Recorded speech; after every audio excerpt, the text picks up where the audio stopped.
So you probably remember when back in late 2022, something just shifted. This technology called generative AI basically went from being a pretty niche concept to the biggest topic in tech, seemingly overnight. And it's left all of us with a lot of questions. And really, it all boils down to this one huge question. I mean, for years, this was the stuff of science fiction, right? The idea that a machine could actually be creative. But now, that's exactly what's happening. We're seeing computers generate art, text, music, and honestly, it's getting so good, you often can't even tell the difference.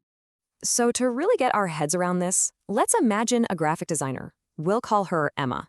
Now, she's hearing all this buzz about an AI tool that can create designs from just a simple sentence. And yeah, she's skeptical. I mean, who wouldn't be?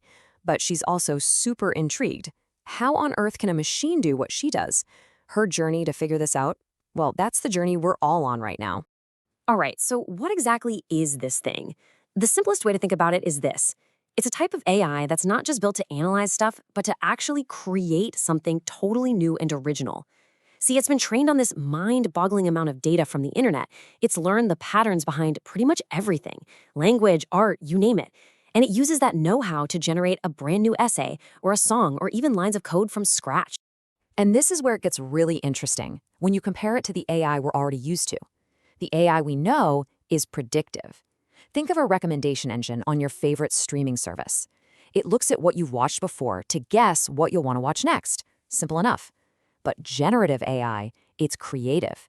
It doesn't just guess which customer might be unhappy, it can actually write the personalized email to convince them to stick around. See the difference? It's a huge leap. Okay, so that's the what, but the how is even crazier. I mean, how does a machine go from being a glorified calculator to a creative partner? Let's peel back the layers and take a look inside this digital brain. All right, it basically breaks down into three big steps. First up, you have training. You can think of this like a baby learning a language just by listening to everyone around them.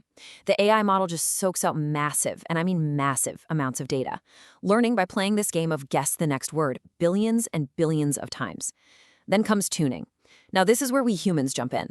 It's a process called reinforcement learning with human feedback. Big fancy term, I know. But all it really means is that people rate the AI's answers. We're essentially giving it a thumbs up for good responses and a thumbs down for bad ones. This helps it learn what's helpful and what's not. And finally, after all that, it's ready for generation. Now it can take our prompts and create something totally new. And the end result of all that training? It's just staggering. I love this quote from tech expert Heinrich Kaberg. He says, it's like having Einstein in your basement. You can talk to him whenever you want. He has instant access to the sum of all human knowledge. I mean, wow, just think about that. That's the kind of power we're talking about. Okay, that's the theory, and yeah, it's pretty mind-blowing. But let's bring it back to Emma, our graphic designer. For her and for us, the real question is, what can you actually do with this thing? What are the real-world uses for this idea machine? And once Emma starts looking, she sees it's everywhere. For software developers, it's like a coding co-pilot, helping them write and fix bugs. For her fellow artists, it's become a muse, turning a few words into incredible images. Heck, it's even being used as a research assistant for scientists, helping them design new proteins to fight diseases. It's not just one thing, it's spreading into almost every industry imaginable. And this brings us to what might be the single most important idea in this whole conversation. This isn't about replacing people, it's about partnering with them. The AI is an incredibly powerful tool, for sure. But just like any tool, how well it works, how creative it is, how accurate it is, that comes down to the person using it. Which leads us to this brand new skill that's suddenly become essential: prompt engineering. It's the art and science of talking to an AI. And you gotta stop thinking about it like a Google search. It's more like you're a director giving a detailed creative brief to an actor. Seriously, some people are saying this skill is becoming just as fundamental as reading and writing. And you can really see the difference here. Look, if you give it a super vague prompt like write about sales, you're going to get a boring, generic article that's not useful to anyone. But if you give the AI a role, some context, and really clear instructions, like in that second example, you get something specific, something tailored, something you can actually use. It's the difference between asking a chef to make some food and giving them a detailed recipe with a shopping list. The magic, really, is all in the prompt. But, and this is a big but, this partnership isn't without its risks. We have to be smart about this. these models can do something called hallucinating, which basically means they just make stuff up, and they say it with complete confidence. They can also pick up and even amplify the biases that were in their training data. And of course, in the wrong hands, this tech can be used to create very convincing misinformation or deepfakes.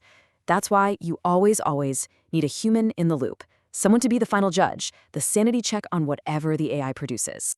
There's a saying going around that I think just nails the situation we're in. AI might not take your job, but people using AI will.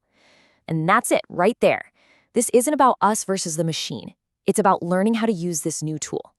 The real risk isn't the technology. It's getting left behind by the people who figure out how to master it. All right, let's zoom out for the big finish. It's easy to get caught up in the here and now, but the bigger picture, where all of this is going, is honestly hard to wrap your head around. The speed of this change is something we've just never seen before. You know, for decades, AI was moving along at a pretty steady, kind of slow pace. Then in 2017, this thing called the transformer architecture was invented.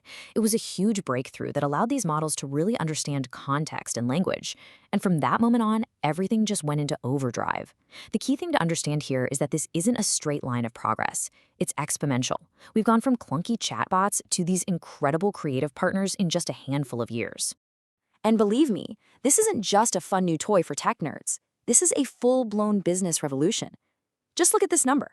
A recent survey found that 2/3, 67%, of IT leaders are making generative AI a top priority, like right now. The race is on. So that leaves us with this one big thought to chew on. For people like Emma, for all of us, this technology isn't just another tool on our computer.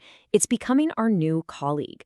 A brilliant one, yeah, but also a kind of quirky one that we need to learn how to work with. So the question isn't if we're going to work with AI, it's how. How are you going to start building that partnership?